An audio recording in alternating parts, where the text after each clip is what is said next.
You're listening to Life, the Universe, and Everything Else. Today on the show, the two genders.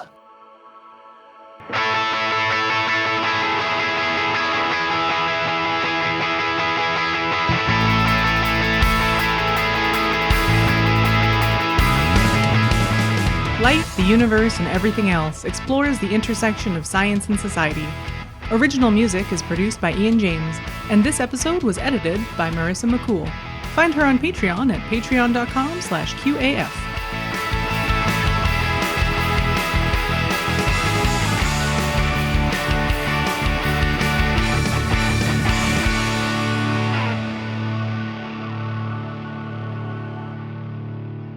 My name is Jem Newman, and with me today I have Laura Creek-Newman. Hi there. Lauren Bailey. Hello. And Ashlyn Noble. Hello. So I want to give a content warning off the top for this episode. We will be discussing mental health and suicidality will come up. We'll also be discussing the experience of trans individuals, and we're probably going to get into some amount of discussion of transphobia. So be warned. As most listeners are probably aware, I am a final year medical student at the University of Manitoba's Max Rady College of Medicine.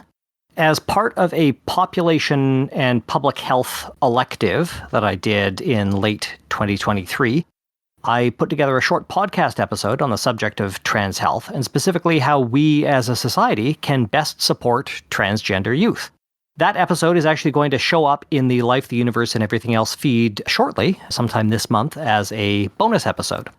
But today, I think what we're hoping to do is give a bit of a broader view of trans health and issues that affect transgender individuals. Obviously, this won't be exhaustive, but that episode was focused pretty narrowly on social transition, and we'll get into what that means a little bit later. But I think today we'd like to discuss quite a few things, including what gender and sex mean and how they affect people in different ways. Does that sound fair? I'm looking forward to it. Sure. I'm here.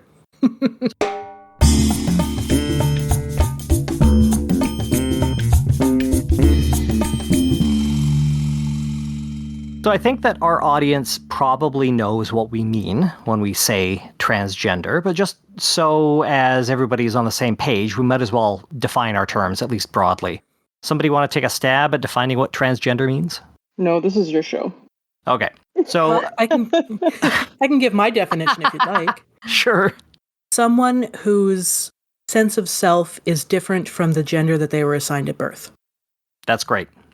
Yeah, so usually when we talk about gender and sex, we talk about gender identity, which is that sense of self that Lauren referred to, the gender that they know themselves to be. And somebody's trans when that doesn't line up with the gender that they were assigned at birth. And we say gender assigned at birth because gender and sex are different. Sex is a set of characteristics that we assign based on phenotype and genotype, and I'm sure Ashlyn will probably get into this in more detail perhaps a little bit later. And gender is our sense of ourselves and our social role. So somebody's transgender or trans if their gender identity doesn't match what they were assigned at birth, as Lauren said. There's another term that comes up, typically more common historically, transsexual. How do folks feel about that term? Not great. Mm-hmm. Yeah, it's one of those terms that's like, that was a word that many people used and felt that described them back in the day and is not appropriate for people who are not those people to use mostly. Yeah. Yeah. The term transgender has largely replaced that older term for a variety of reasons, but you will still hear that term used both in medical contexts. Sometimes it's used to distinguish somebody who has medically or surgically transitioned versus somebody who hasn't, but that is also falling out of favor. We tend to just use transgender, regardless of whether any medical or surgical transition has taken place. And you'll also hear the term transsexual used by some older trans rights activists, and occasionally by the younger ones, looking over at Natalie Wynn, for example. Many simple definitions of transgender in some members of this podcast, and some astute listeners might have cottoned on to this, many of these definitions tend to implicitly assume a gender binary, i.e. that there are exactly two well-defined genders and or sexes, and that transition involves crossing from one side of the line to the other. This leads to the obvious question, what about non-binary and other gender diverse identities? Do those individuals qualify as trans?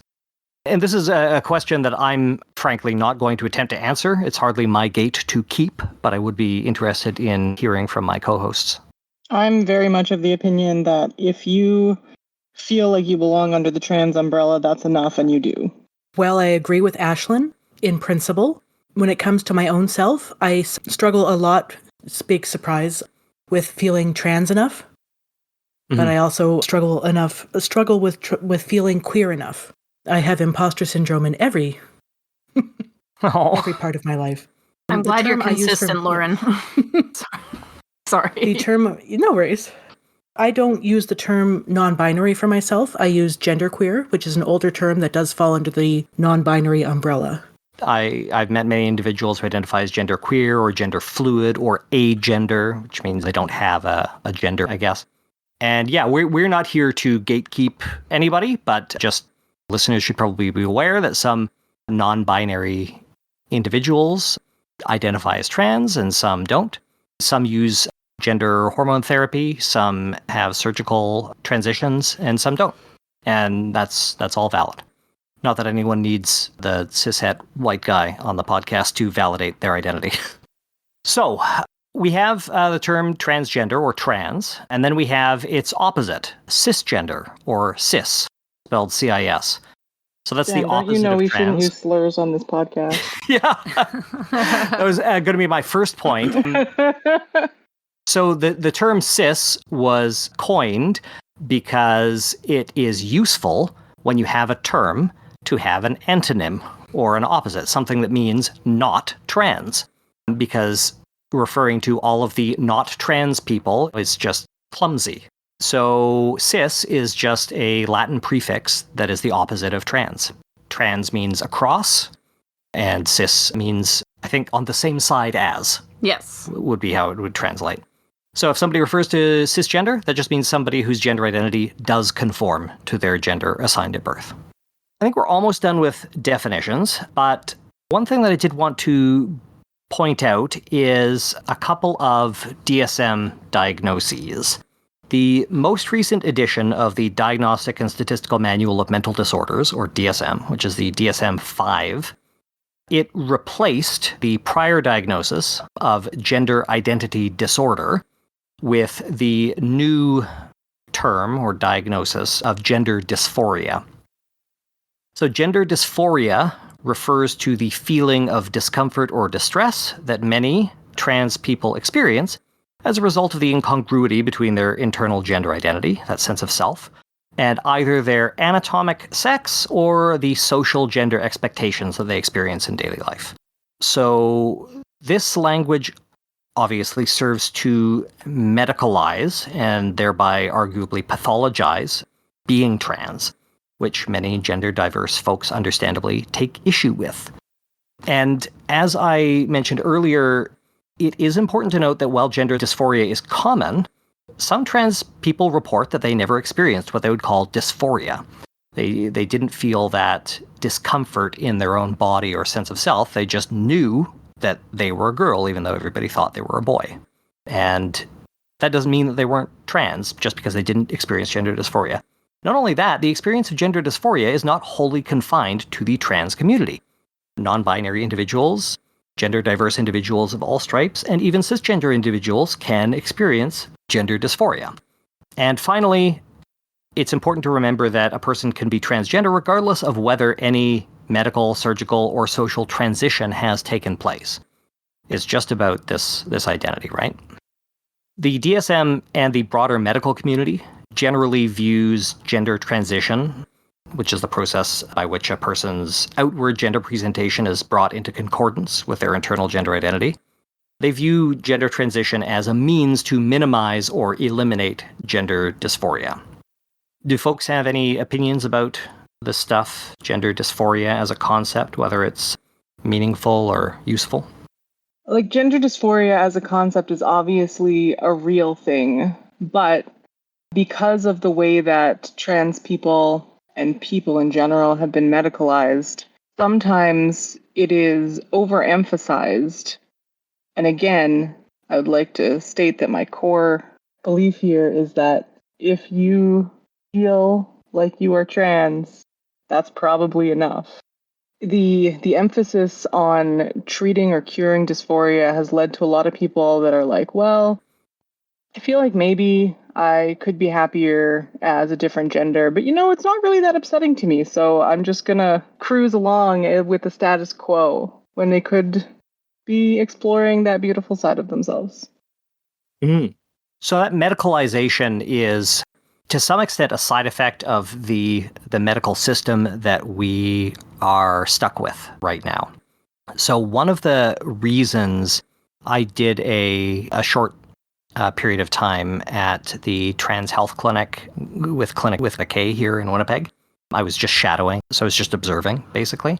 But one of the things that was emphasized is that whether or not a patient was experiencing dysphoria, gender dysphoria was required as a diagnosis because when you're billing for a clinical encounter, there needs to be a diagnosis attached to that. Yeah, when you're prescribing medication like gender-affirming hormones, you need like a diagnosis to go with that medication. When you are referring somebody for surgery, for surgical costs to be undertaken by the medical system and or insurance, there needs to be a reason. If this is just elective surgery, because somebody decides that they want to change their top or their bottom, if it's elective, then they're going to be paying out of pocket. But if there's a diagnosis associated with it, then you can justify that to the medical billing system. Essentially, things that are considered elective tend to not be covered. So we use a diagnosis like gender dysphoria to ensure that folks don't have to pay out of pocket as much. It's an unfortunate catch-all. It's like the label causes problems, but without the label, you can't get what you want or need for yourself. But that being said, we also have a history in our medical system that is really willy-nilly and sort of what's of the time of what we decide is elective or not elective. So I can't remember if they changed it or not, so I might just be speaking out of turn. But for a very long time, ear pinning surgery was covered. And so that's a surgery that's basically where if a kid's ears stick out more than the average, you can get their surgery, like the surgery to like tuck those ears back in against their head covered at no cost. Did their ears not work? Oh no, their ears were totally fine. There was absolutely nothing wrong. It's that they might get made fun of because ears that stick out are not considered fashionable in our culture here.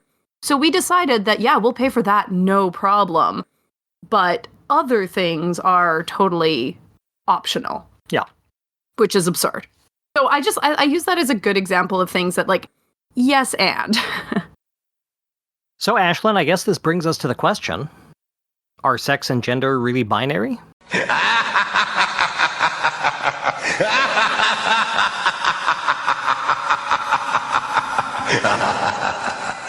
An important thing to know is that the sex and gender binary is a lie and always has been a lie, or at best an oversimplification. Woo. So first, sex. It is true that humans make two kinds of gametes, ova and sperm, unless there are some novel things that I'm unaware of. Jem, please fill me in. No, I'm not aware of any others. These are our reproductive cells. But the range of sets of chromosomes and bodies that produce those gametes is much wider.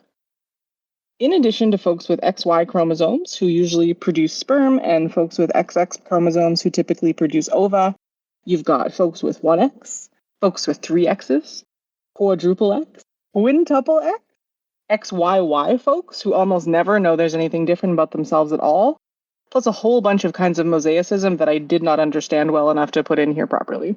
On top of the chromosome stuff, you've got conditions like androgen insensitivity syndrome, or 5-alpha reductase syndrome in the Huevadoches of the Dominican Republic, who are raised as girls until their penis and testes develop around puberty.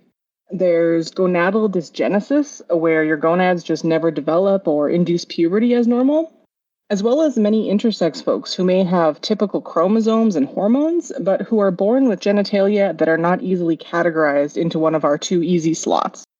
Babies born with ambiguous genitalia, quote unquote, are born shockingly often considering how little we hear about them.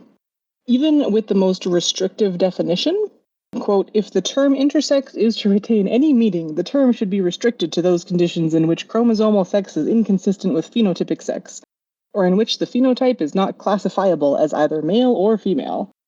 So with that definition, there is one baby for every 5,500 babies born who has sex chromosomes that do not match their appearance, or the appearance is so ambiguous that it's not clear whether the baby is male or female.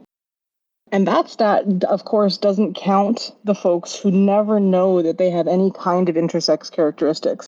Like the story that I ran across today of a 70-year-old man who had fathered 4 children and then discovered he had a uterus during an unrelated surgery, which Wow. I think is really cool. Boom! That's neat. Surprise womb! Surprise womb. That's great. It really, I just can't help but think like, wow, that uterus really wandered around, I bet. Or Yeah, if anyone could have had hysteria, it's this guy. yeah, no Yeah. kidding. That uterus didn't so much as wander as like get on the bus and take a trip. No kidding. Wow, that's, yeah, surprise womb. Love it. So, 2 sexes. Not really. Gender, of course, is a largely unrelated social construct that we humans have built up over the course of millennia. People who assert that there always have been and always will be 2 sexes can be somewhat understood. But when people who have existed in the world for any length of time try and tell us that there are 2 genders, honestly, how silly, how absurd. People who don't identify with or aren't easily categorized into one of our 2 standard boxes fall outside the binary. And there are so many versions of people who don't identify with or aren't easily categorized into one of our 2 standard boxes. These days, pretty much everyone who listens to this podcast recognizes and understands there are lots of different genders, people who have no gender, people who have many genders, and people who switch between genders fluidly. I decided to learn a little bit about a few different minority genders from around the world. I was helped by a really cool tool that I found on pbs.org, a interactive Google map of gender diverse cultures around the world. I thought that was pretty cool to find. And I also, I'm going to read this description of the person who helped with this map because I just think it's really cool that this is a description that appears on pbs.org. The 2023 update for this text and the map was made in consultation with Badly Licked Bear, who describes themselves as an educator, writer, artist, and mutual aid worker. They are a storyteller who teaches storytelling by storytelling, and they tell circle-shaped stories. Their work is rooted in shifting identity, Looney Tunes, BDSM, deep observation, and their lived experience as an indigiqueer trans femme. So that's who helped put together this cool map. I highly recommend it. It will be in the show notes. Here's a few cool things I learned. There is a group of folks called Feminiello in Italy, roughly translating as little man woman, refers to a third gender of persons who are typically assigned male at birth, who dress as women and assume female gender roles in Neapolitan society. Until recent centuries, their status in society was fairly privileged, and they were involved in practicing rituals based on Greek mythology and involved in wedding ceremonies. A lot of sort of third gender identities are involved in wedding ceremonies and blessing marriages and births and things like that, which is pretty cool. So that's from what is now Italy. Has anyone ever heard of the Bernescia? I don't believe so. No. So these are also called the Balkan Sworn Virgins. These are women who would take a vow of chastity, give up their sort of reproductive roles and social identities to dress as and acquire the social freedoms of men. So they could wear the clothes, be head of the household, move, take work that was only for men, but they had to remain celibate and not marry. So they gave up things in order to acquire the powers of men in that society. Currently, there are only about like a dozen of these folks who are still doing those roles in the Balkans. But I thought that was kind of cool to learn about. And was this something that they would voluntarily do, or would it be something that you would be chosen for? Like, how does that work? It seems like the big top reasons were they wanted to, because they wanted to do the work or provide for their family, etc. To avoid being forced into a marriage they didn't want to do. Fair. Or because your family really wants you to do it. Okay. And that is a practice which is very much dying out. One of the sort of most commonly known third genders around the world are the Hijra. I don't know if I'm pronouncing that correctly. And this is a South Asian cultural practice. These are people who are typically assigned male at birth, who adopt feminine gender identity, women's clothing, and gender roles. And since colonization especially, they tend to live in their own communities, which are led by these gurus. And so when you sort of come out as a Hijra, you find a guru and join one of these communities, and they teach you how to be a part of the community. And these folks are involved in blessing weddings, and they will go out and they're hoping to bring prosperity to Hindu couples. And then the Hindu couples are supposed to pay them for their services. Often because of the way that they have been oppressed in modern society, they're sort of like half feared, half respected. They might curse you if you don't pay them. But because of the way that they are forced to live in poverty because they have to kind of stick to their own communities, sometimes they'll just show up at people's weddings and bless them and expect payment, because that's how they make their living. And that fear that people have about, like, oh, if I don't pay them, maybe they'll curse me, is sort of the stick to go with the carrot of the blessing. They've got that role in society. So I got that going for me, which is nice. But it's also, while they are respected, there's also the fear, and colonialism has messed up the balance. Right. The respect, yeah. Strange that would happen. Yeah. Of course, yeah. That's a very common theme. That's half my segment is colonialism. So here in Western society and in Canada, non-binary identities are increasingly recognized, at least by people under 40. In some places, we can have our gender markers changed to a non-binary option. The risks with that are, you got to balance it. The thing that I always think about is, if I ever changed my gender marker, still got to go through a border eventually, probably. And that just seems like an extra layer of, I don't want to talk to you, that I'm taking out. Yep. Yeah, that's why I haven't changed mine either. And despite the fact that we are now allowed here to have the X non-binary gender marker, it's either male, female, or X in Canada, the two most common medical record systems that are used here in Manitoba, Accuro and the big hospital one whose name I always forget, neither of them will actually recognize that gender marker. Okay, very funny, because literally the next line in my thing is, sometimes I can choose non-binary pronouns or greetings on forms, like at the doctor's office, but mostly not. Yeah, there's a whole bunch of like workarounds for it, but it's extremely absurd that it is still a problem. Manitoba Medical, like, I actually picked up a telephone and called somebody to complain about the fact that I couldn't put even non-binary on there. Nice. And through my bank, I am referred to as M.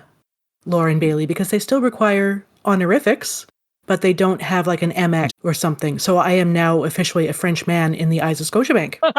Amazing. And have been since 2016. The service person who helped me she understood, but the system hasn't changed. And I keep checking. Monsieur Bailey.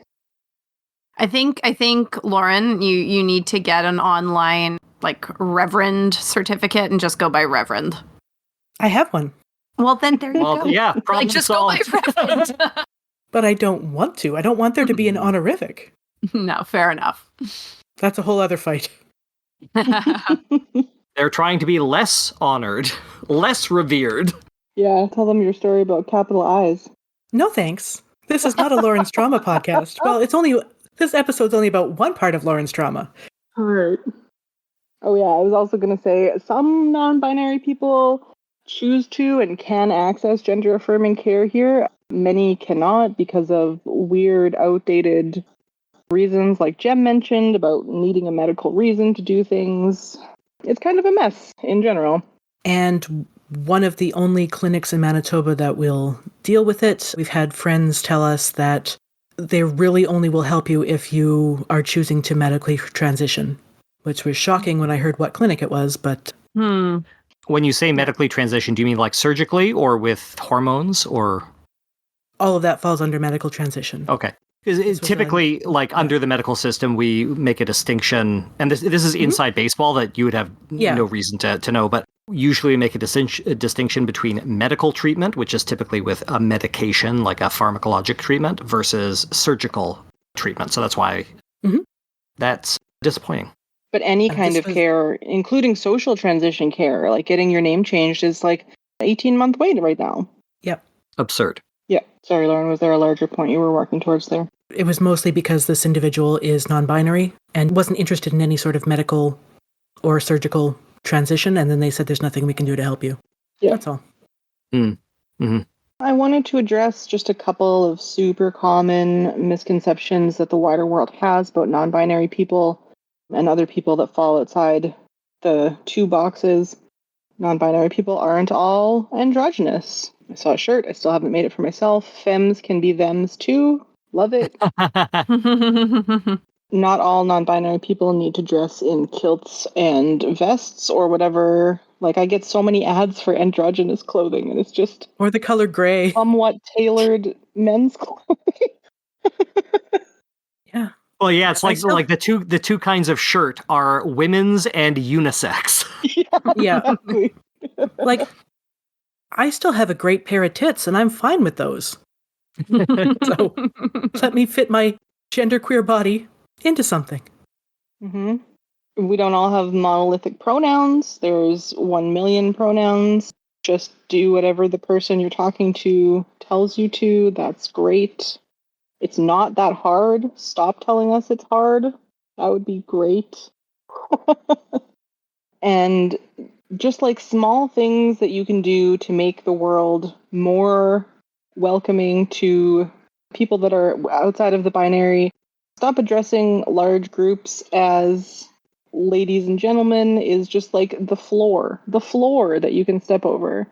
And I feel like typically progressive people who would not address a large group of people as ladies and gentlemen, when they find themselves in the position of, for example, I'm trying to think like a waitress or someone coming up to a small group of people, it seems to completely leave their head and they make an immediate assessment of the genders in front of them and say things like, "How's it going today, ladies?" And it's just so easy to avoid that kind of stuff and just take away some of those cringe moments from day-to-day life. And think about it ahead of time. I was pleasantly surprised. Ashlyn and I went to go see Sandy and Nora at the West End Cultural Center. And in intermission, I got up and I said, time to use the bathroom, and be disappointed about what's available. But they have 2 bathrooms. One says all genders with urinals, and the other one says all genders with stalls. And I was very happy, and I peed twice. That's great. The rock climbing place where the kids have done lessons is also like that with their bathrooms, and they're mostly like, please just wash your hands, and yes. I need to know more about this place when we're off air. Absolutely. It's good. One thing I noticed with the kids is in schools and daycares, there's been a very noticeable shift to friends, classmates. My kids go to French immersion, so mes amis, les amis. Most of those teachers are under 40 now. Well, I mean, even the ones who aren't, but it's just, actually, I noticed it first at Huxley's second daycare, where a wide range of teachers in that, but it's my friends, all friends, it's time for this, or group mates, or whatever it was, but it was very just general descriptors of the group of children. So that was interesting. Like, it's not often that I hear boys and girls That's great. at all, which is something that when Kira was younger, being 3 years older than Huxley, I remember hearing a little bit more, and just from my own childhood. So that's interesting. I'm wondering actually how much of that, like, did you notice at first at a French immersion daycare? Because I think my childhood was very different English versus French-wise. French was, despite having all of the gendered pronouns, was much more about like mes amis and that instead of the group gendered greetings.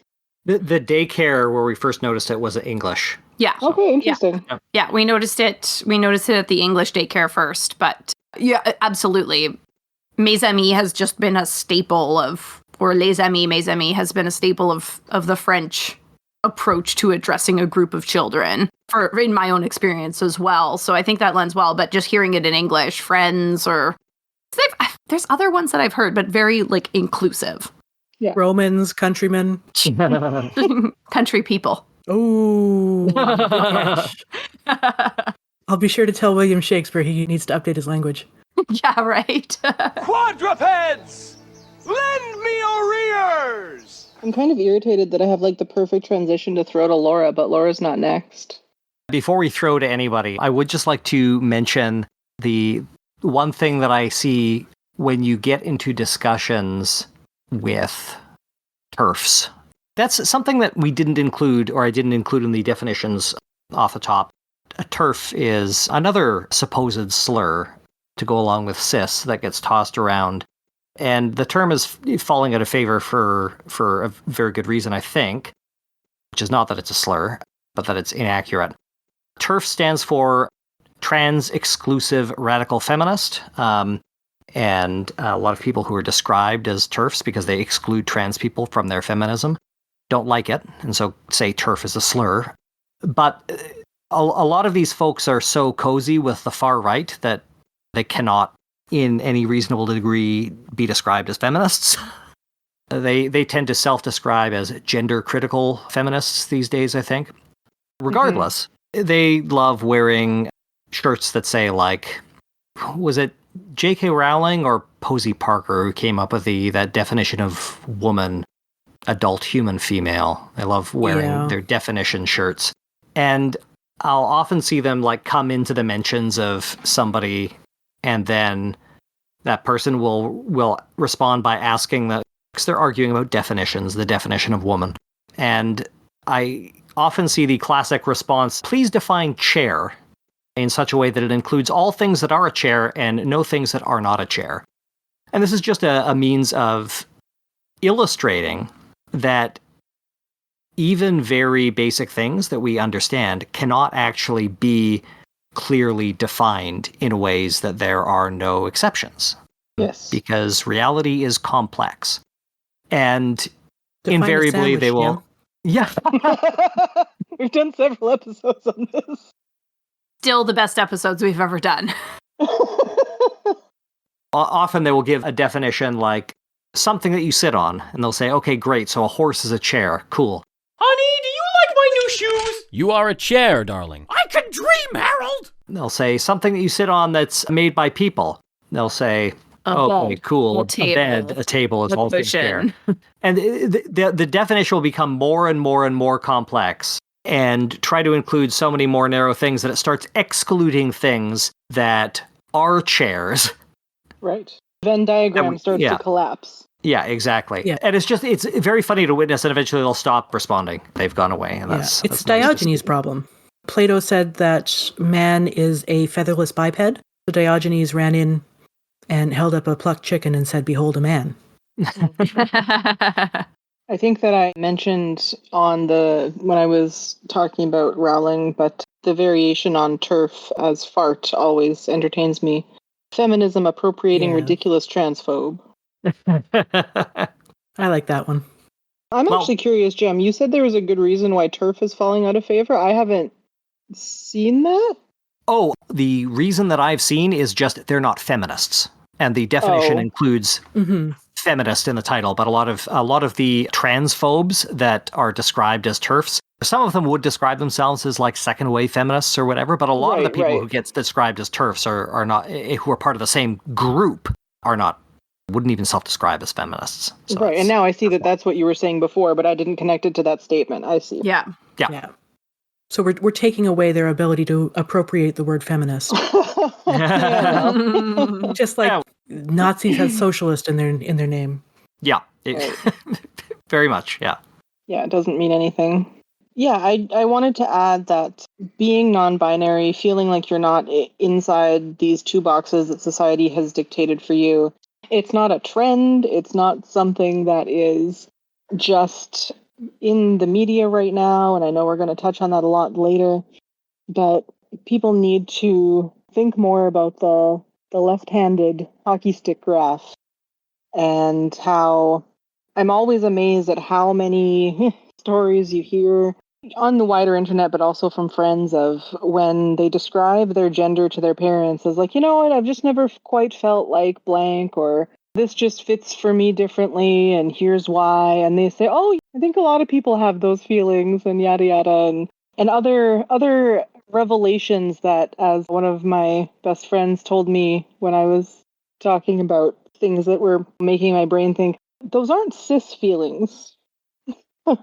So just like to return to my essential point of, if you feel like maybe you're not 100% whatever gender that you were assigned, it's totally cool to just think about it some more. And I came across a really beautiful site while I was doing my research that is going to be my something nice, and I'm going to talk about it later. Cool. Just to belabor Ashlyn's point, even if you feel 100% secure in your gender and sexual expression or whatever, it doesn't hurt to question it anyway. Yeah, Sit totally. there and figure yourself out. Yeah, if I had sat down and wrote that out, I would have said it better. Sorry, I wasn't trying to step on you. I just You're right. Yeah, I didn't really truly understand my gender until I saw John Rhys Davies in Lord of the Rings. What? Ah, yes, the dwarves that go swimming with little hairy women. Your gender is Gimli? Your gender is dwarf? Like what? I don't understand at all. That's why you're always trying to get me to trim my beard. Oh my god. Laura, I kind of got it. Oh, why? I don't... Like, truly, you're going to have to explain this more in depth of what you mean, because I am not following. Maybe this is a topic for therapy. Well, You don't have to do it on that online. note. Why don't we transition to my segment? God, Jem, come on.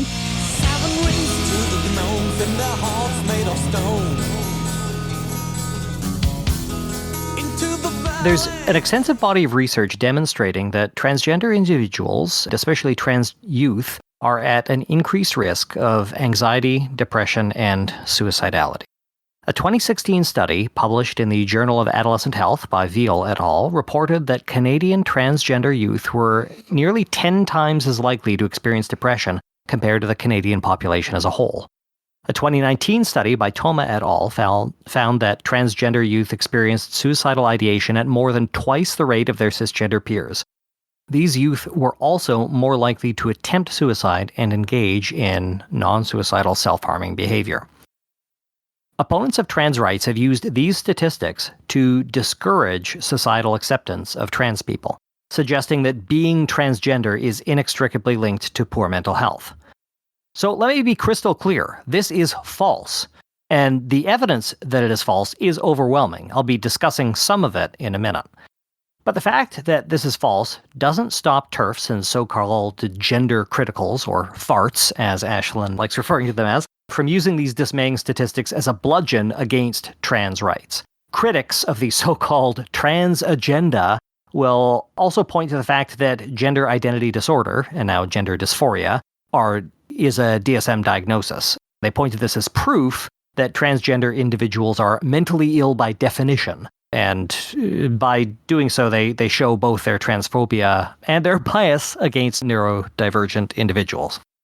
In any event, transgender youth are at significantly increased risk of poor mental health outcomes compared to their cisgender peers.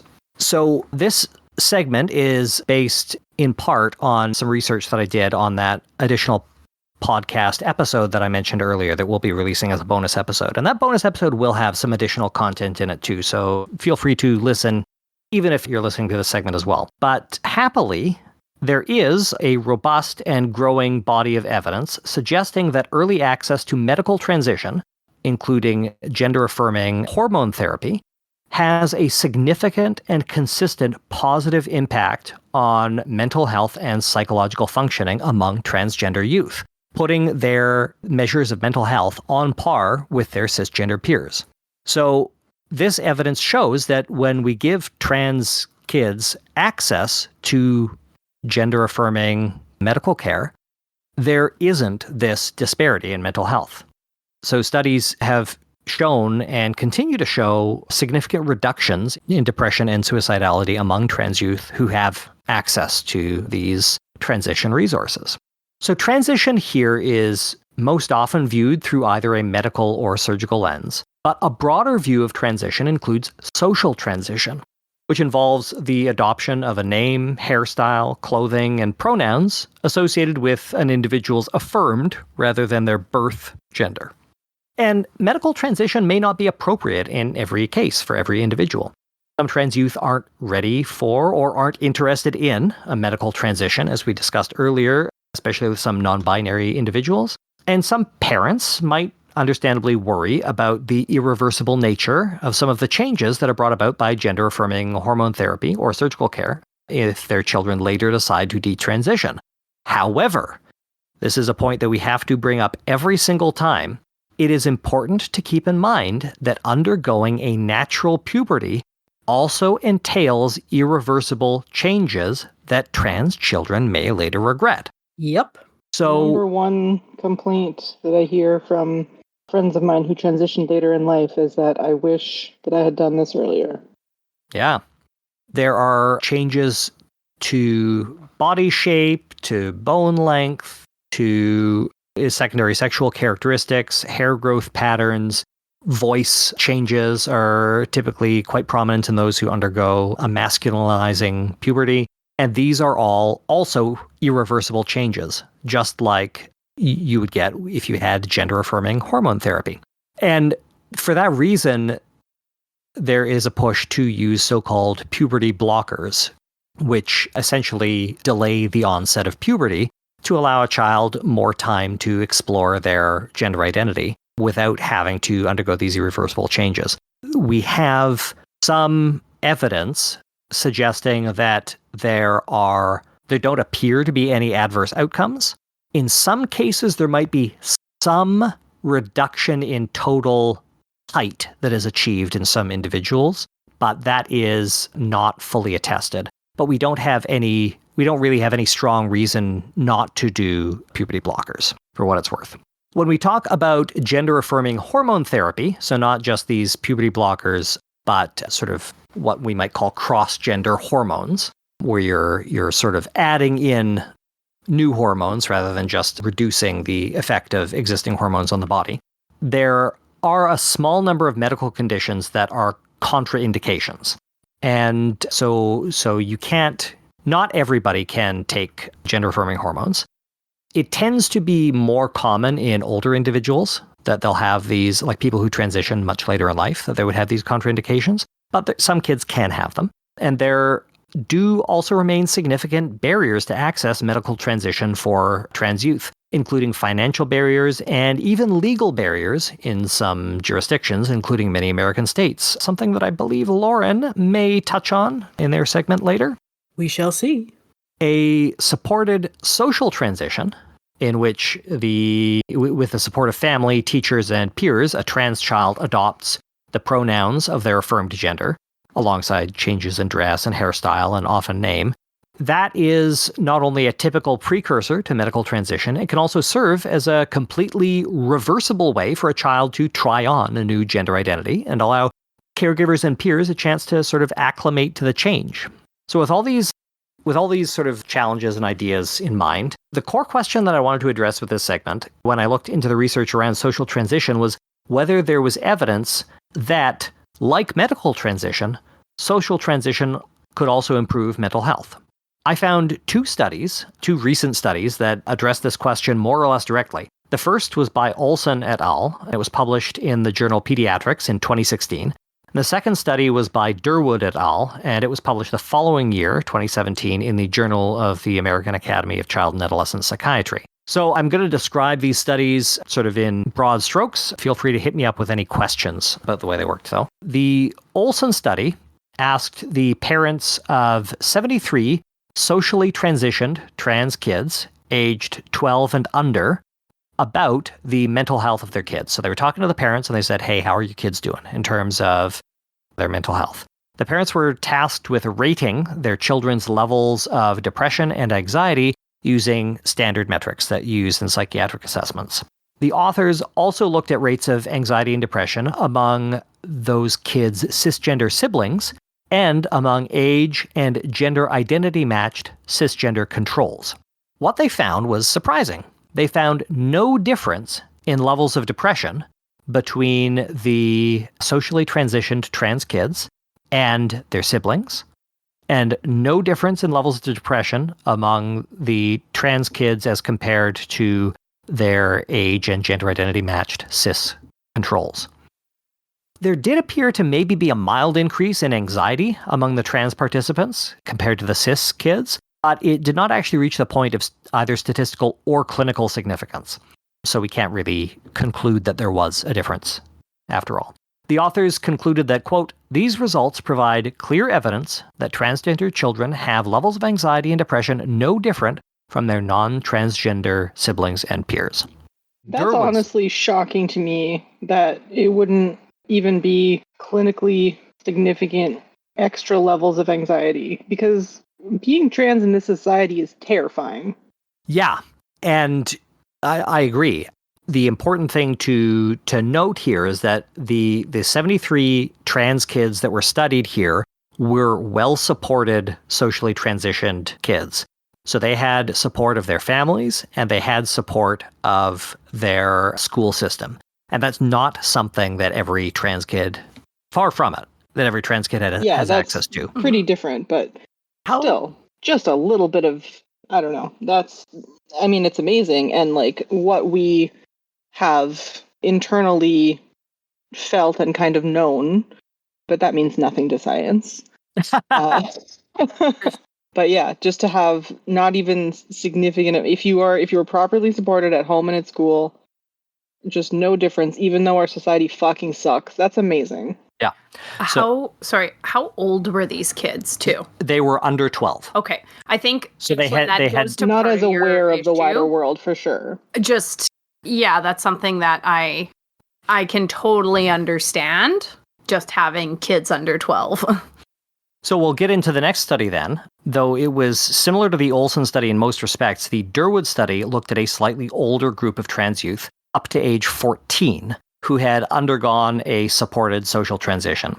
Unlike the earlier Olson study, it also didn't solely rely on measures reported by parents, which is one criticism of that study. It also asked the kids themselves to complete these standardized anxiety and depression measures along with their parents. Oh yeah, that seems really important. I didn't realize it asked both of them. Supported. Yeah. So it asked these kids to fill out standardized anxiety and depression measurements, and also asked the participants to report on their self-worth as well, using a standardized questionnaire. The results were actually consistent with those reported by Olson et al. So socially transitioned transgender youth displayed typical rates of depression, and the authors found no difference in measures of depression or self-worth between the trans kids and the cis kids. Like the Olson study, there was a marginal increase in anxiety, but again, it was not statistically significant, so you can't conclude that it is really there necessarily. And I don't remember what the p-value was, but it was like 0.3 something or something. It was not great. And it was also not clinically significant either. So it was a few points above, but not the point where the average trans kid was like clinically anxious. So together, these papers demonstrate that trans youth who are supported by their parents, schools, and social group are not at increased risk of depression compared to their cisgender peers, which suggests that poor mental health among trans youth is not actually caused by their gender identity, but, surprise, surprise, it is instead the result of harassment, discrimination, and a general lack of support that they often receive.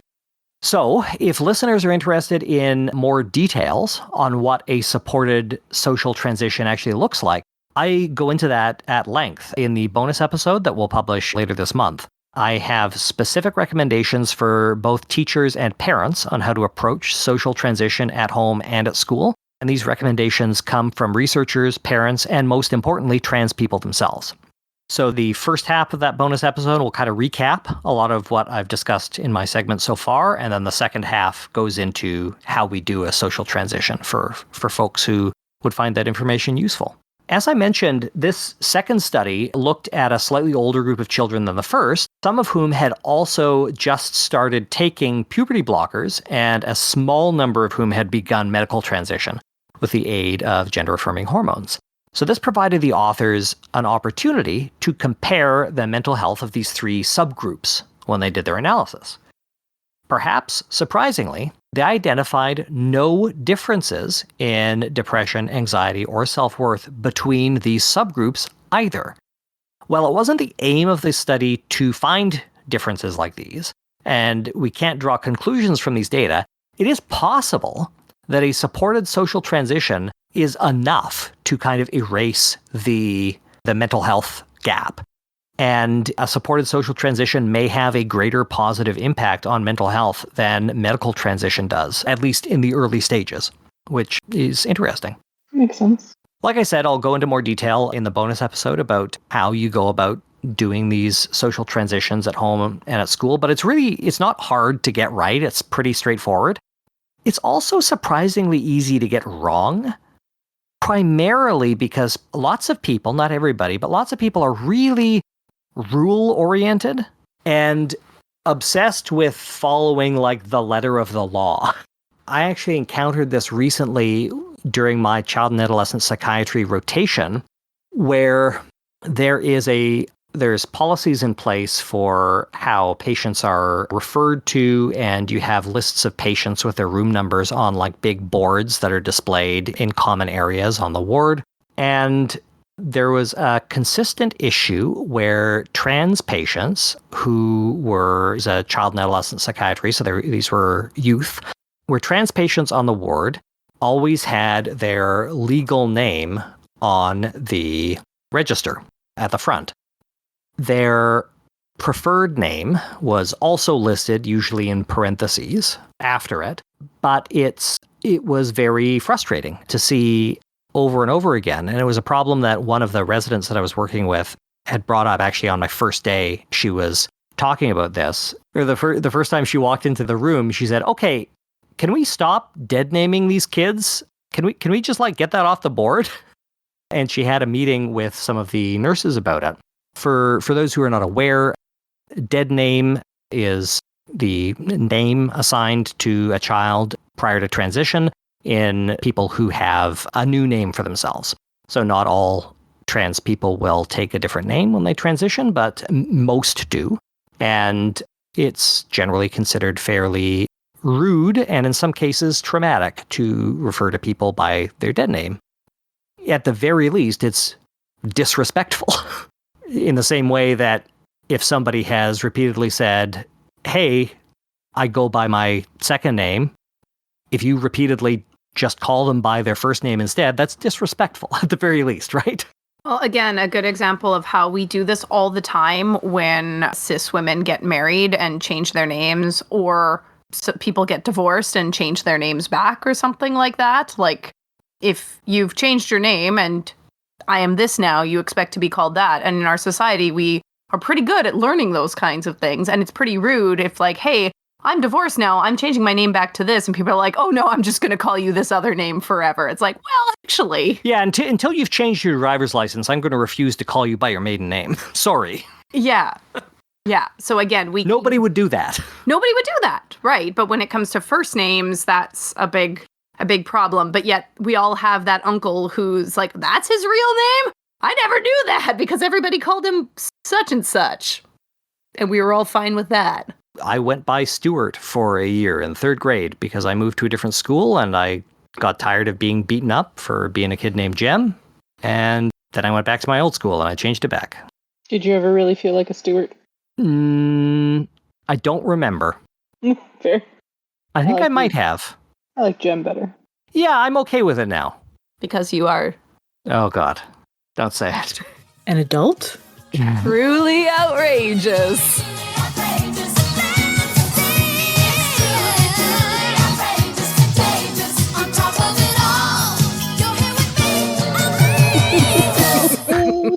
Laura, you're such a troll.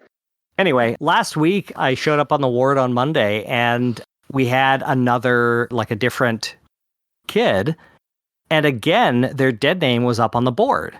And like, I was surprised because there had been like this big thing with one of the residents. And so I went to the nurses and I said, hey, where are the erasers? Where's the chalk? I need to change this name. And they're like, why? And I said, well, that's not their name. That's not my name. That's not my name.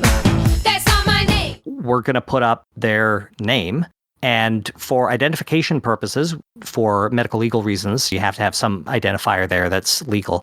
So we'll put up their legal initials so that we can disambiguate if we need to. But we're going to put up their name and we're going to remove their dead name. And I was told, well, we don't have clarity on what the policy is, so we just want to keep it the way it is. And I told them, I think the words I said were, I don't care what the policy is. If this is the policy, the policy is wrong. Much. Like, it's very well established. This is like, don't think I started raising my voice, but I was very forceful in a way that I haven't been in most cases, because this was a psych ward. We're specifically concerned about mental health here. We're concerned about suicide risk, and we know it is very well established that we have things that we can do to decrease that risk, and we have things that we can do to increase that risk. And what we're doing here is increasing that risk. We're doing harm, so let's stop it. And they changed it. I don't care what they say about me. It shouldn't take that, but No, it I shouldn't. hope it's changing. You shouldn't have to point out that somebody is using the Nuremberg defense before they listen to you. Right. So, I've talked at length now about the importance of social transition, but are there downsides? Could it be that all of these kids socially transitioning at school are making other kids turn trans, Laura? No. Oh, okay. On to you, Lauren.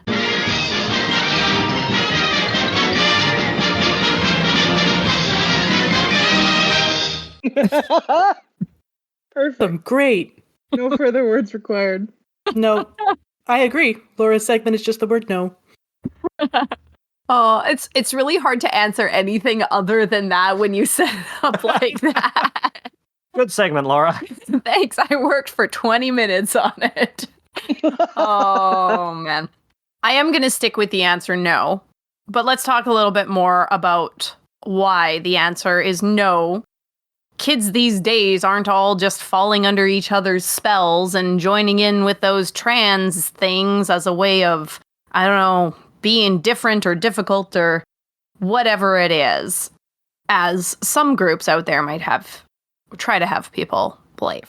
The social contagion theory is something that has been floating around for some time. I'm not an expert in history on this, but it started to gain more steam in the last decade or so, little less than a decade. And it really took off in and around 2018 when there was a paper published looking at a supposed rise in or sudden rise in rates of kids presenting as trans and looking for trans-affirming healthcare, and particularly among kids for whom they had not shown much in the way of gender dysphoria, as we were talking about before, or signs of transness younger in age. And so from this study is where the term rapid-onset gender dysphoria comes about, which I will try to remember to talk about a little bit more in a minute. So now we need to talk about this study because it was and still is really influential in the idea of the social contagion. So this study was written by a physician and researcher named Lisa Littman, and it's important to know it was a relatively small study, and also this researcher had not a lot of experience in trans youth health care prior to writing this paper. I'm shocked, Laura. Just shocked. So the researcher collected stories and perceptions of this rapid onset gender dysphoria for several hundred youth, but the researcher did speak only to parents, not to the youth themselves at all.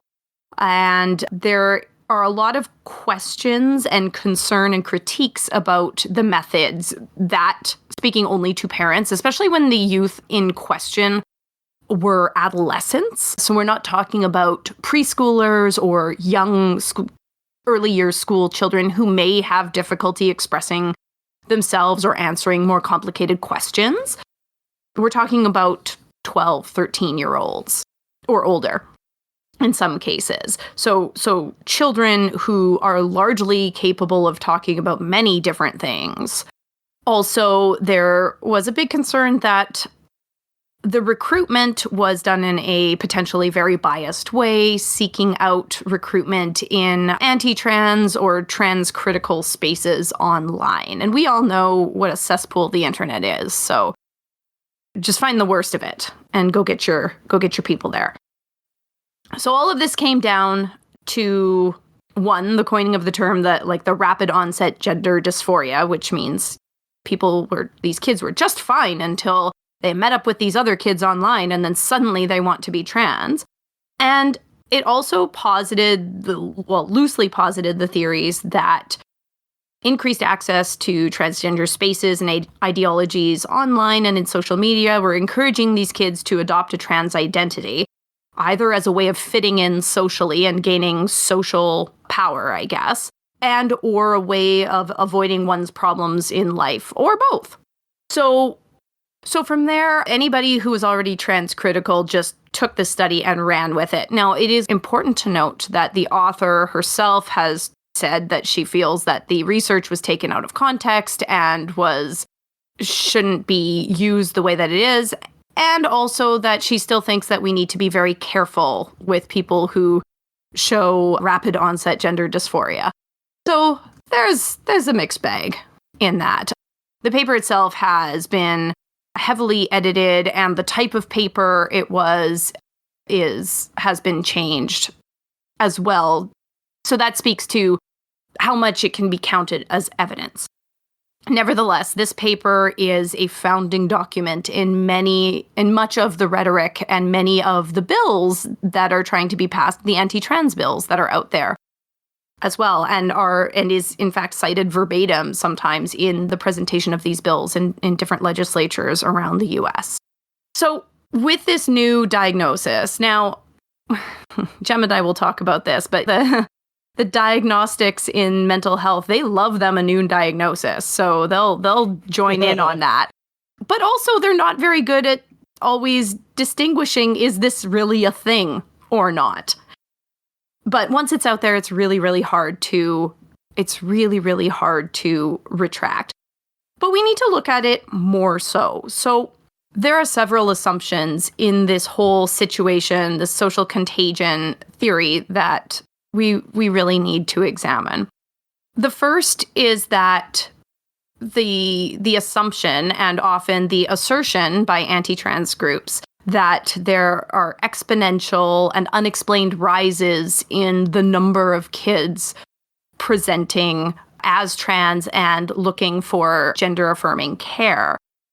And this is out of line. And specifically, the concern is with girls, or more accurately, people assigned female at birth seeking this, and how these numbers are so much higher than they once were. And that's a problem, and that shows that it's spreading in online circles and such. This is the assumption we're following so far. So now we need to look at this. There are several reasons why it might seem as though there are a lot more people presenting, a lot more assigned female at birth people who are identifying as trans now than they used to be. First of all, when we look at the actual numbers of adolescents that identify themselves as trans, the ratio of assigned male at birth to assigned female at birth trans individuals is 1 rate, or the most recent statistics was 1.2 to 1 in favor of assigned male at birth. So it's still more people assigned male at birth, a small margin more, but still more are identifying as trans compared to assigned female at birth. Now, this is down a little bit over a few years. It went from 1.5 to 1 to 1.2.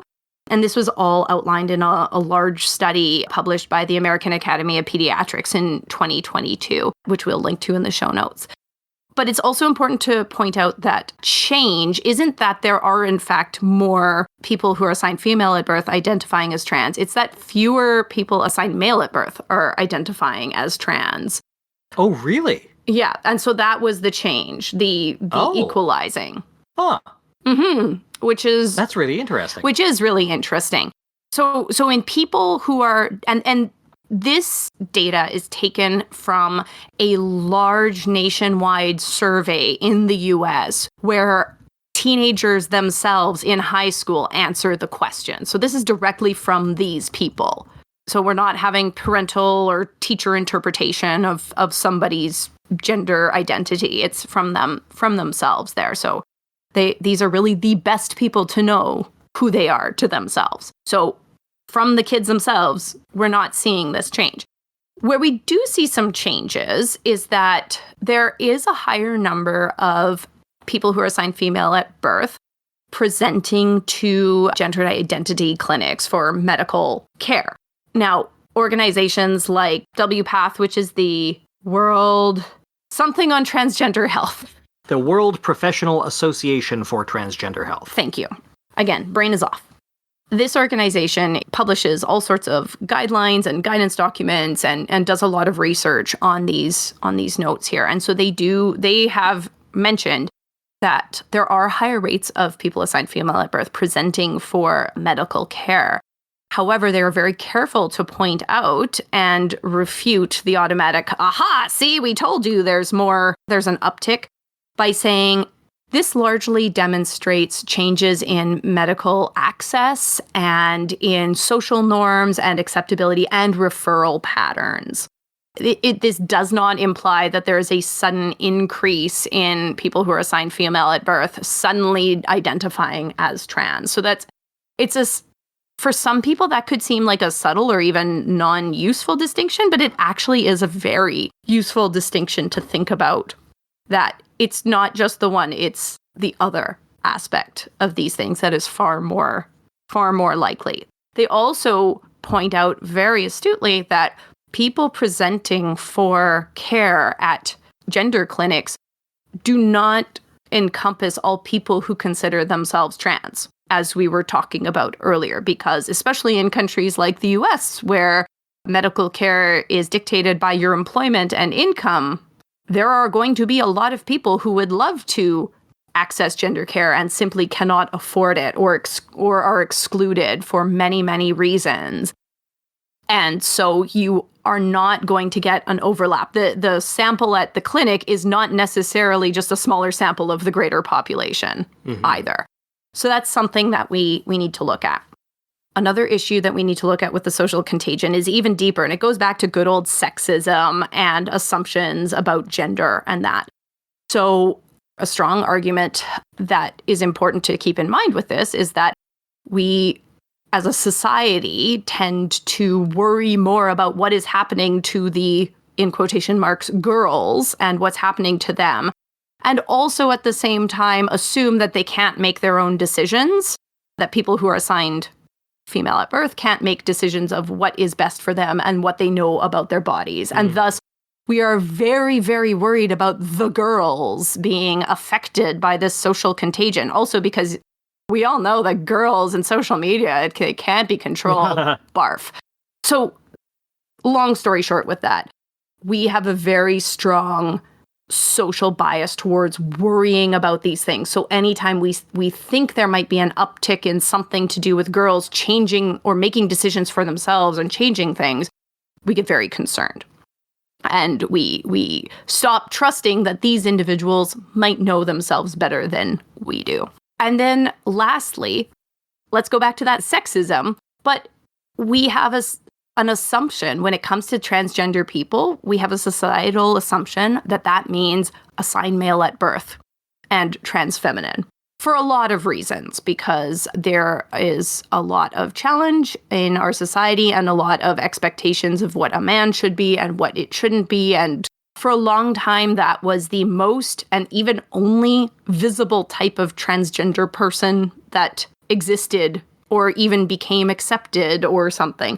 For some accounts, people have said they, as trans men or trans masculine people, they didn't even know that trans men were a thing because there were no examples of it in their lives. Whereas we have examples, like more prominent examples of trans women and trans feminine people dating back decades, at least in the culture that we're looking at. And when we look in Hollywood and things like that, we have some of those. But for some people, thinking about the idea of being a trans man, they just didn't even know it was a thing that you could do.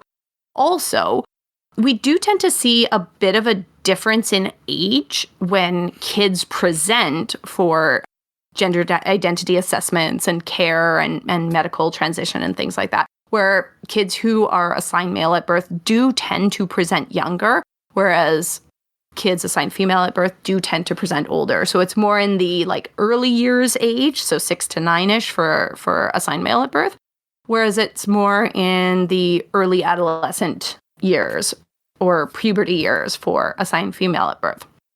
But again, we can thank sexism for that, because in our paternalistic culture, we're far more worried about boys becoming girls. So as soon as there's a sign that this boy might not be a boy, we get them checked out. We get very concerned about that. So kids enter these kinds of systems and have the assessments and get care that they need and want and deserve and all of that earlier. And we also have this broader expectation of what a girl can be. So a girl can be a tomboy, right? A girl has always been, or for the last, several decades, a girl has been able to wear pants and cut her hair short and like trucks and be a diesel mechanic and whatever. And that's okay, right? And so there's less societal concern about this. And so maybe this kid would love to be assessed earlier or and I say be assessed, I just mean have the care and be allowed to really explore themselves and flourish and things like that. Get the resources they need. Thank you. Get the resources they need earlier, but they're able to exist in our society just sort of as is for longer before it becomes more of a need or more of a parental concern with that.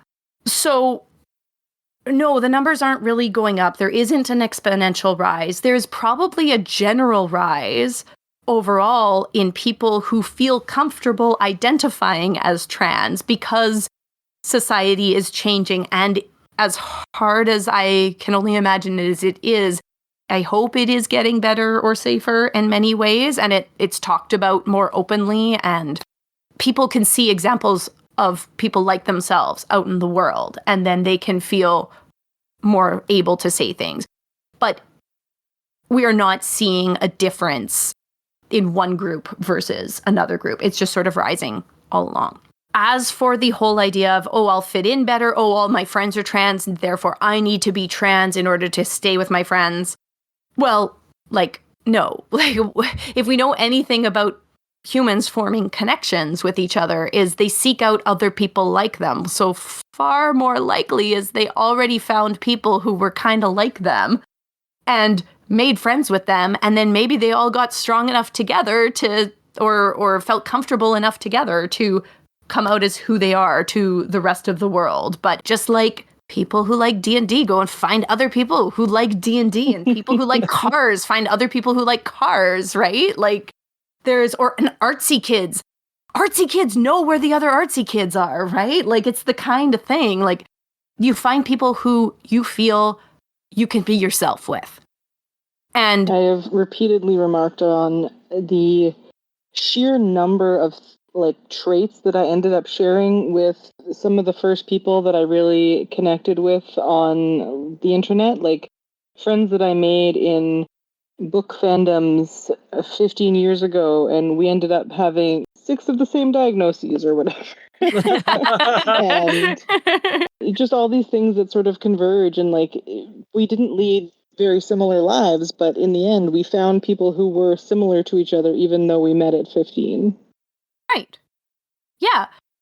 So it's not a matter of some viral Snapchat thing. I don't know. Do the kids use Snapchat anymore? Whatever. Something going around, whatever social media thing, and a pressure. People are going to find people like themselves. This is the far simplest explanation to this situation here.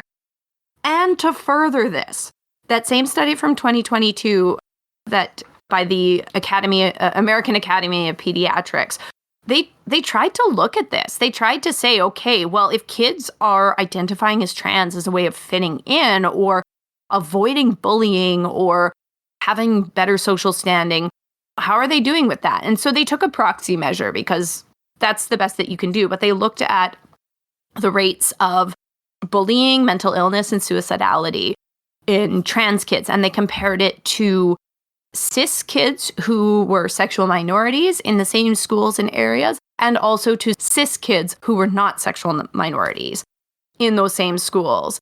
And the trans kids consistently had the highest rates of bullying and mental health issues and suicidality. So I'm not trying to downplay what Jen was saying earlier.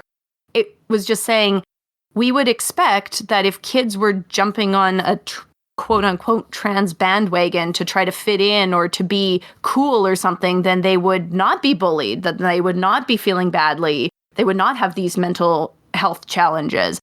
And we don't have any evidence to show that that's the case.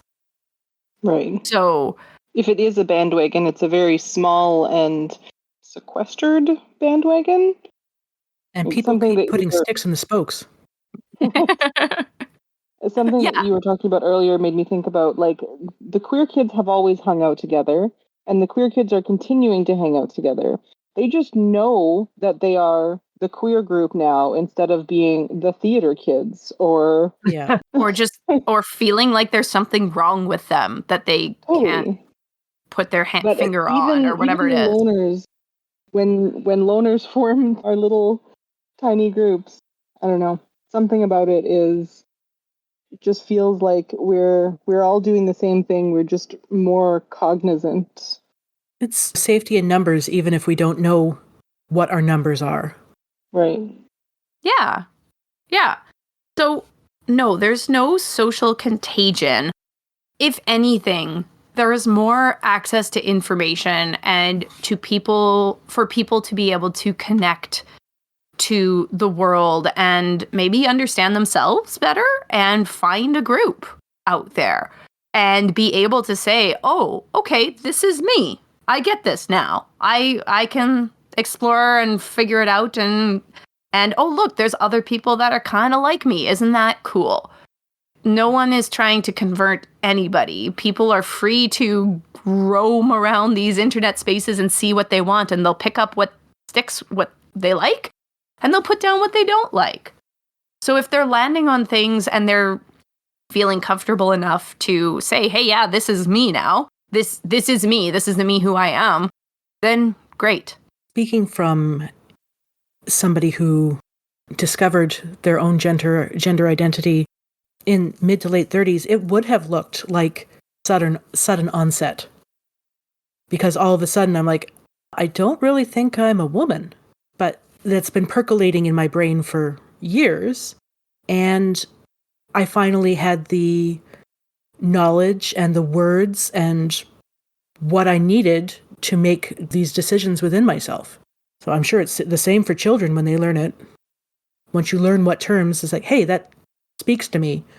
You're going to look into it more. Sure. And kids can open each other's horizons and expand each other's views of what their gender identity or gender expression could or should be. That doesn't mean it's a contagion. It just means like kids learn and grow. Yeah, it's part of growing. And, yeah. It's exactly it. And as I was researching this is the exact same terminology that would have been used when women were like, hey, let's make this whole voting rights thing happen for us. Or different groups were like, hey, we should get treated equally. Like, it's the same sort of mentality. Oh my gosh, they want to change the status quo and maybe upset my power in it. This is a problem. We need to stop it.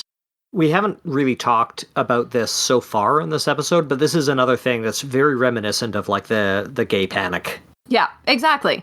Yeah, it's the newest iteration of that, and it piggybacks, the people who promote this narrative piggyback on that very, very much as well. Yeah. But And no, something that you said, Laura, you had said, like, I hope it's getting easier. And I think the thing that freaks me out the most is that it felt like it was getting easier and now it's getting worse. Yeah. We're going to get into that a little bit in my segment too, so Well, isn't that a great transition? save your pod.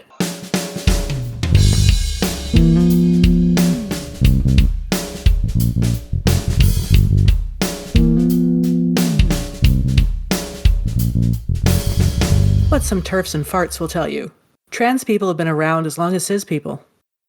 Social science concepts like gender binary and gender roles have only been around since the mid-20th century.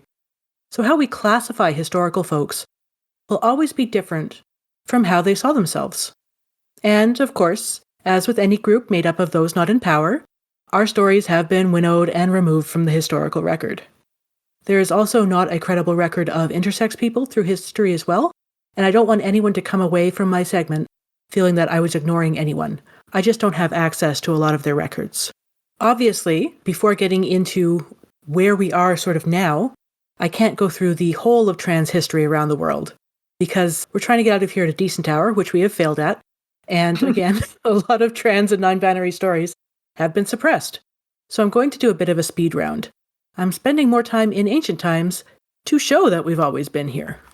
Across many different cultures and parts of the world, history records a third gender, or several genders, people who dress and act as different from their assigned gender, or as a separate group altogether. We see evidence in Neolithic and Bronze Age drawings from around the Mediterranean, and in histories from Eastern Asia and across the Americas, all of which we still have access to. Philo of Alexandria and Marcus Millenius provided descriptions of transgender people during the early Roman Empire. Philo stated, "Expending every possible care on their outward adornment, they are not ashamed even to employ every device to change artificially their nature as men into women." Not flattering, but we existed. Nero, the emperor of Rome, who never owned a fiddle, by the way, he married two men, Pythagoras and Sporus, in legal ceremonies. Sporus was accorded the regalia worn by the wives of Caesars. What we don't know, of course, is if these were political necessary matches or not. Another Roman emperor, Elagabalus, he may have been trans, and a lot of trans people do look to him as an example. His reign has been touted as acceptance of gender nonconformity in ancient Rome. I wouldn't go that far.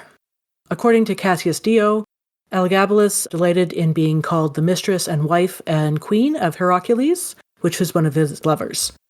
The emperor wore makeups and wigs, preferred to be called a lady and not a lord, and he offered vast sums to any physician who could provide the emperor with a vagina. So the emperor is seen by some as an early transgender figure and one of the first on record to seek reassignment surgery. Do not know if Elagabalus got the surgery, probably not, because it didn't exist. Like, Yeah. I would hope not, given the state of surgical care at the time. Yeah.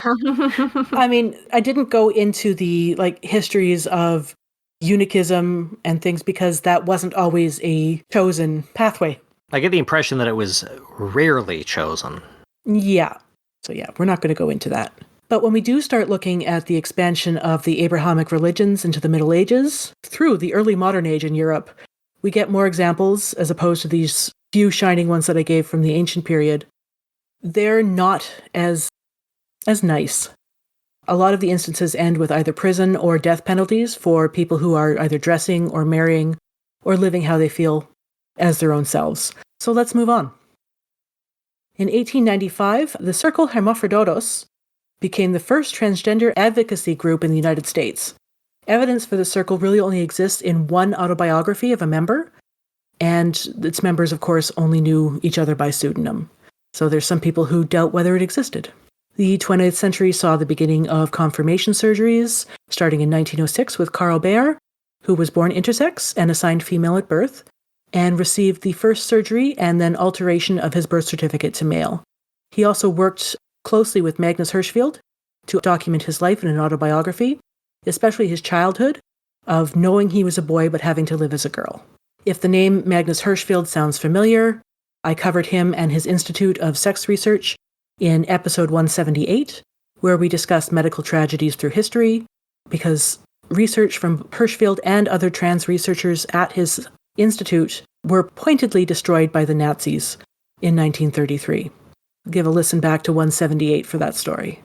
Going ahead, in the early to mid-20th centuries, doctors performed more and started to get better gender-affirming surgeries, which were usually touted as modern medical miracles in the press. Medical transition was widely considered to be part of great strides of scientific exploration. At least that's how it was presented. Though still being gay and or presenting as non-conforming gender, both continued to be illegal and evidence of mental illness in the US, as Jem touched on. The late 20th and some of the early 21st centuries, as Ashlyn had said, showed some small gains in some Western countries like gender identity and expression being added to the Canadian Charter of Rights and Freedoms between 2013 and 2016. And then the evangelicals came for us. There is a current calculated effort in the United States, Europe, elsewhere around the world, and yes, here in Canada, to roll back the rights, protections, and gains that have been hard-run by trans and queer advocates throughout the 20th and 21st centuries. I'm going to give just a little bit of background, and then I hope my co-hosts will jump in and have their own rant about these laws and fill in my knowledge where I haven't filled something in. We are recording this at the end of 2023, and each of the last 3 years has been a record-topping year in the United States for anti-trans bills in federal and state legislatures. So it was the most ever in 2021, and then again in 22, and then again this year. According to the Anti-Trans Bill Tracker, in 2023, there were 589 bills introduced in 49 states that set out to limit transitions or trans people and their lives. 85 of these bills passed, 235 failed, and there are still 269 bills active. Elsewhere in the world, including in the Canadian Conservative Party, objections to trans people existing have been growing as well. We see it across Europe as it's turning more back to fascism, and here in Canada in the Canadian Conservative Party. The Manitoba Conservatives, during our last election, campaigned heavily on parental rights, which is shorthand for my kid can't be gay or trans without my permission, and I don't give permission. They can't even read about it. The Conservatives were not elected. A disturbing amount of them were, though. Yeah, one of the things that came up when I was planning my research project for the public health elective that I did was my preceptor asked, so are you going to talk about this whole like parents' rights things that is in the news? And I said, no. But I did actually, I didn't talk about it directly, but in the show that I produced, and that show is going to be part of the curriculum moving forward, it looks like. It was shared with some of the folks in charge of the population health curriculum for med students. I do specifically address the dangers inherent in policies that require trans kids to be outed to their parents, which should never happen. And I talk about ways that schools can work to prevent unintentional outing to parents, to peers, to other members of the school community, and like that. That's excellent. Thank you. I want to go back to the bills in the United States, these 589 of them, and why they're being fronted now. As mentioned, as Jem mentioned, as Laura mentioned, a lot of these bills concern children. Banning people from socially transitioning without telling their parents, banning them from medically transitioning, or to block puberty until the age of 18, which is maddening. You're done then. Some bills go up to age 26. And other bills also try to block children's ability to play sports. Other bills seek to ban trans people having protection when renting a home or getting a job. In some states, they have those protections, and in some states, they don't. Some of these bills seek to define any performance by a trans person or a drag performer as obscene, and to reduce or remove entirely venues for such performances. So this would include any performances not even related to gender or sexuality. So if you had a trans poet get up and read a poem, they could declare that obscene and shut the venue down. Like, so it's really just laws against existing. Yep. That's what Exactly. it's always been. And that's the next one. Other bills are attempts to bring back the urinary leash laws of earlier society. Anybody figure out what that means? Anybody know? Trying to put it together, but I'm afraid not. Nope. Okay. Before women were considered people, there weren't very many respectable businesses that would have Oh, bathrooms God. available for women. So they would have to return home and not spend time in society. We also see If this you for can't people pee of in color. public, you can't be in public. Yep. That's the tagline I couldn't remember. Thank you, Ashlyn. So there are bathroom bills in the United States. Some are trying to get through in Canada and definitely in Europe. They're attempting to reestablish a similar leash law for trans people. Again, effectively removing us from society. There are sometimes I talked earlier about being pleasantly surprised at the West End Cultural Centre, having bathrooms that are for everyone. And this one includes urinals. This one includes just stalls. I have such an anxiety when I go to a place and I'm like, oh, I can't pee here. And I'm somebody with a bladder in their 40s. So I do kind of have to do some bathroom mapping. And it feels kind of icky to have to use the women's washroom. I know I'm in a stall and all that, and nobody's going to question me. But it's like, I am uncomfortable. Transphobia and transmisia, which is the hatred of trans people and not the fear of trans people, are at the base of all of these bills, of course. And there's good reasons for that. The conservatives in the United States and in Europe and in Canada, we've set up the trans community as the next big bad. It was women's rights. It was rights for people of color. It was gay rights. And now it's just, we're going to go down the line and hit the trans rights. So I kind of want to discuss this. Why? Why are they so scared of us? Is it fear of the other? Fear of themselves? Fear of the children that are coming up? We talked earlier about fear of losing power and feeling lesser. Anything else that we can think about why they're trying to hurt us so much? I don't know if individual people have any particular hatred that isn't just sort of frothed up by a few people who want to remain in power, and sending people in general after a group that is easy to whip up fear of because the children is a functional way for them to stay in power. And I think that is most of it. Yeah, I tend to agree. I think that's I think that's a lot of it. If those in power keep everybody else distracted, then those in power can just stay in power. And so they just need to find, when people discover the illusion, they just try to create a new distraction.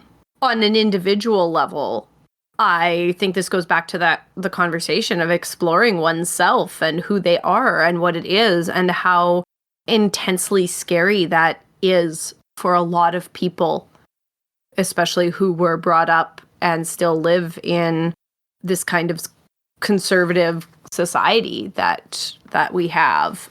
And the fear of deviating from the norm, either for themselves or for a loved one, is terrifying. And so they try to bury their head in the sand and pretend, if I fight against it, then I never have to actually ask these questions and all this problem will go away. If I don't want people to bully you, I'm going to make it so you can't live in society so people won't bully you. Sure. It's ass backwards. It is. I know. Yeah, there's a tweet or something going around that had it summed up as, I'm worried about you due to the way that I'm going to treat you if you come out. Yeah. And I saw another one that I shared with a friend group today that was, it's an open book test and you're failing history, repeating all the fascist talking points that they had in the 30s. Yep. It was much more eloquent than I said, but that was the gist. So that was a crash course in, hey, we've always been here. We're always going to be here. Before you wrap it up, Lauren, I wanted to add that on Trans Day of Remembrance today, I noted that this is the deadliest year for trans people in Canada that I could find, including someone that I knew through church who was shot by the RCMP in British Columbia. Oh, goodness. Yeah. And it just has to stop. And we can't just say, oh, yeah. Worse at this point. No, I hate to end our segments on a downer, but in reality, that's what we're facing right now. So if you have the ability to vote against one of these bills that are coming in, please do. Or against politicians that bring in these kind of bills. Yeah, organize in a small scale. Organize with your friends. Don't organize online. Yeah. Online is fine. Okay, well, we can have that debate another time. Online's fine for starting. OPSEC is hard, but Yeah. it's a challenge, and it's good to recognize the fact that it's a challenge. Sometimes the policy will be wrong, and it's important to challenge the policy. And for some people, some of us will be in a position of more power. Some of us will be less directly affected by these things. And for some of us, it will be easier to stand up and speak out because we'll have less of a target on our backs. And so we need to step up and do the right thing wherever we can. I'm excited for when you are a cis, male, white doctor in Manitoba and you're able to have more of a voice than those of us who ain't any of the, well, I'm white, but none else of those things. Not putting all my hope on you, though, Jim. Good. People are going to take you so seriously, Jim. I Get a beard like the guy from the Nick. That was Matt Frewer. Yeah, I've got Matt. I know it was Frewer's Matt beard from the Frewer. I Nick. couldn't remember his name. Just remember, he met an early and untimely demise, Jim. He did indeed. So did everyone in that show. Go on. Yeah. I suspect that some of those nurses might have thought I was a resident when I was chewing them out. Jim, they think people know you're, like, most people think that you're a doctor. Yeah. Even before you were in med school, you could have walked into a room with a lab coat and they would have been like, well, doctor, what's the diagnosis? Well, being Dr. Newman is just kind of a family trait, right? We should do something nice. We should do something nice.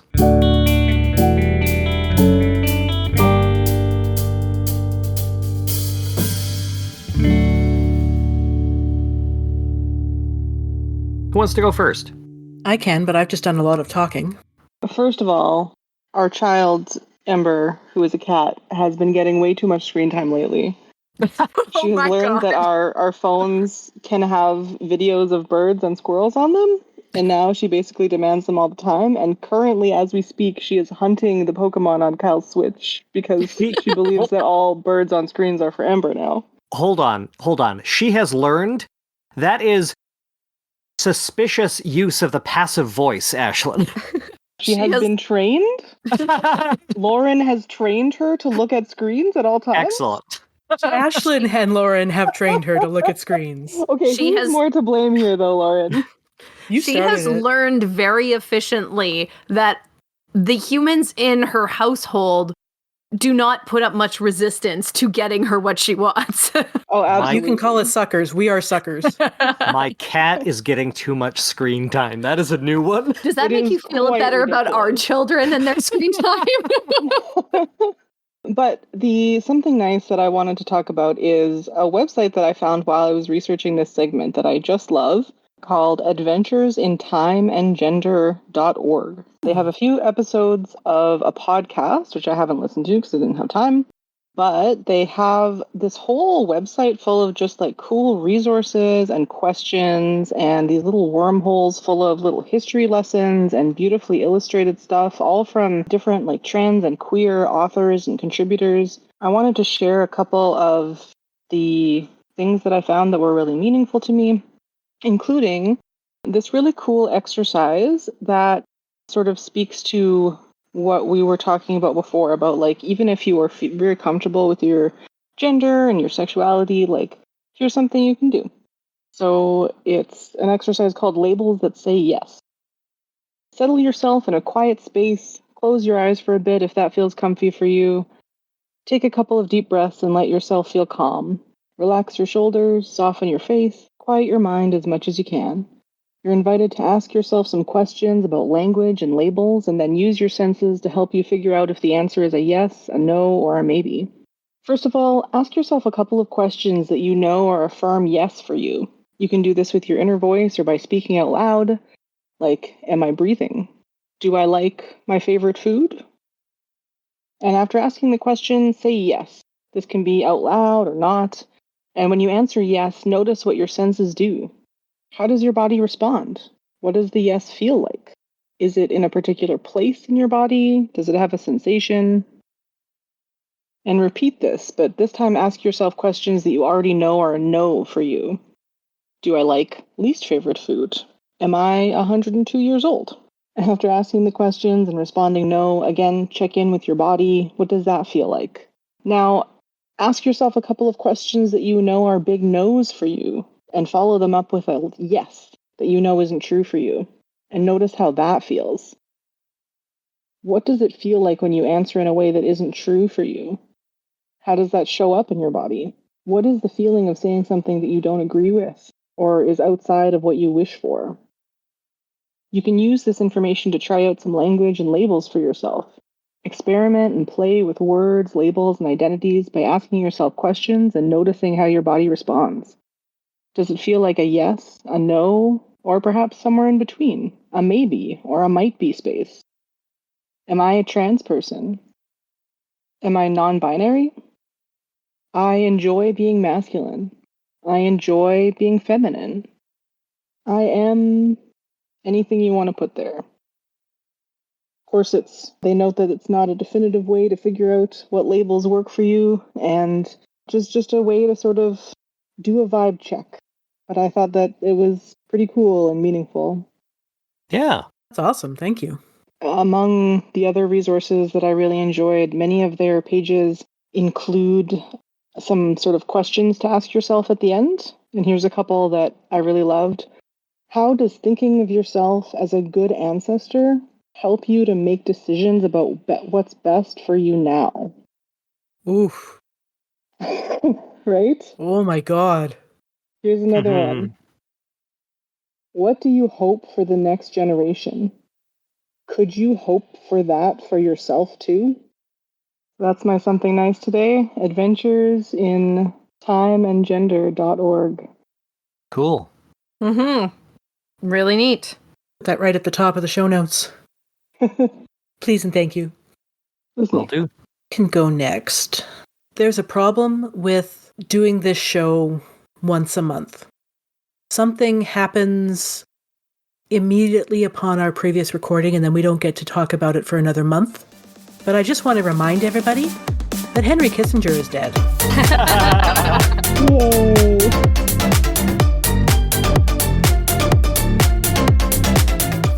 And you missed Crabbiest it of by a crab couple of raves. years, but it was the earliest you could get, so you did your best. Yeah, the East Timor Relief Fund got my money, and that's all that mattered from that tontine. Other than that, we've had a fairly relaxed, we're still in the middle of the holiday season here. I took the time off between Christmas and New Year's for the first time since I've worked at Hydro, and it's been nice. Yay! Despite Dave's gone out east to see his family, so we're missing Dave, but it's nice that he gets to go out there and see them. And another something nice, I got to hang out with my family. I did a quick speed run trip to Thunder Bay early December, and I found out that I think all 4 of the human adults that live in my parents' house listen to this show, and if so, they just got a crash course on my gender, so hi. Cool. Yeah, but it was good to see them as well, and to meet their cat Oliver, who's a stray who has turned into a cuddle bug. That's my something's nice.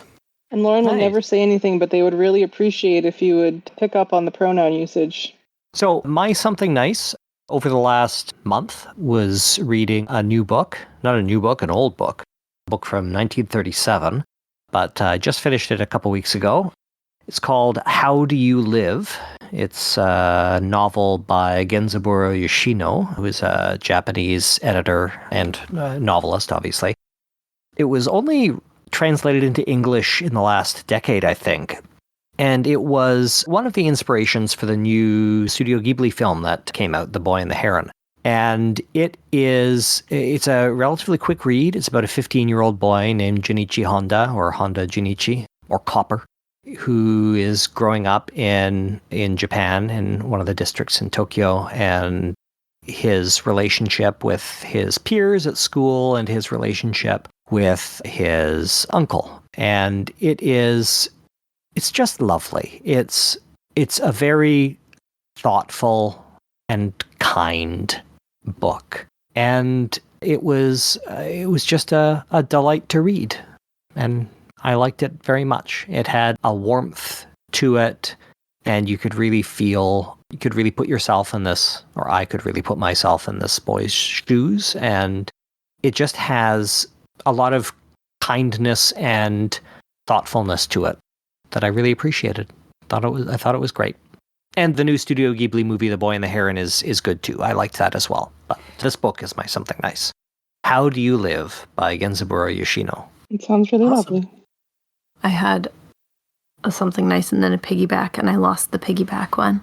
My something nice right now is having had some time over the holidays, some time off, and having been able to spend some really good time with some really good friends of mine who we've been friends for decades and decades now. And that was just a really nice time. It's as parents and mums in particular, and with kids going in different directions and all sorts of things going on, we often find that we just we can't get our schedules to align with each other. And so we were able to recently, and that was really, really lovely to be able to do that and to have that little bit of time. And so far, my something nice is that when other members of my household got sick recently, I have not yet. So it's possible I will, but I don't think so. And I'm glad for that. It's always something to be grateful for. Well, thanks for joining me tonight, everybody. Thank you. I look forward to listening to the additional episode that you will be releasing as well. Yeah, so our listeners can look out for that later this month in January. Yeah, this was a heck of an episode. But glad we did it.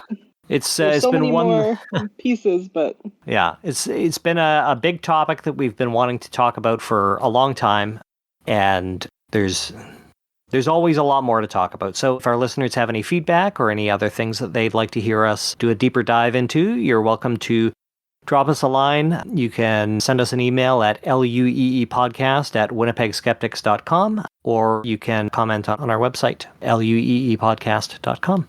But if you're a TERF, you can just stop listening now. Yeah, that'd be good too. You know what? Benefit of the doubt. Keep listening. Maybe you'll learn something. Change your mind. But don't leave us comments. hate listen all you want to boost our downloads. Hey, there you go, right? Yeah, and comments do close automatically, I think, after a month. Really? Yeah, maybe it's a couple months. I set it up because after about a month, all you get is spam. And I got tired of deleting comments that are like generic, great episode, here's a link to buy shoes. Yeah, totally. Anyway. Leave us a review on iTunes or Apple Podcasts or whatever. That would be great. We would really appreciate it. Because reviewing is what they use to be like, hey, maybe other people will want to do this if somebody's motivated enough to do a review. So yeah. Even if it's just nonsense, it doesn't matter. Yeah. We don't do ads, we don't make any money off of this. Oh, Christ, no. We lose money off of this, but it's a labor of love. And it's something that's how you that we know all enjoy something's a doing. hobby. Yeah. So leave us a review. Tell us what you think. And thanks for listening, folks. Mm-hmm. We'll see you next month. Good night. Good night. Bye.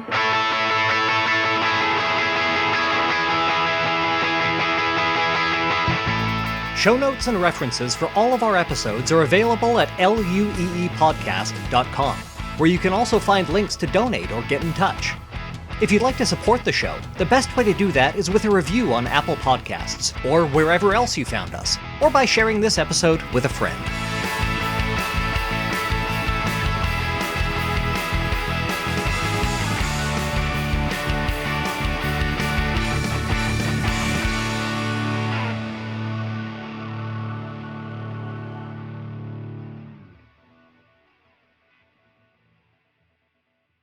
Life. Don't talk to me about life. Truly, though, looking at Tolkien's conception of masculinity, I'm like, yeah, I do feel like a dwarf or a wizard. Not so much a ranger. I think you're questioning your species a little bit more then. Because aren't dwarves... How related to dwarves? Ranger is a humans? class, Jem. Come on.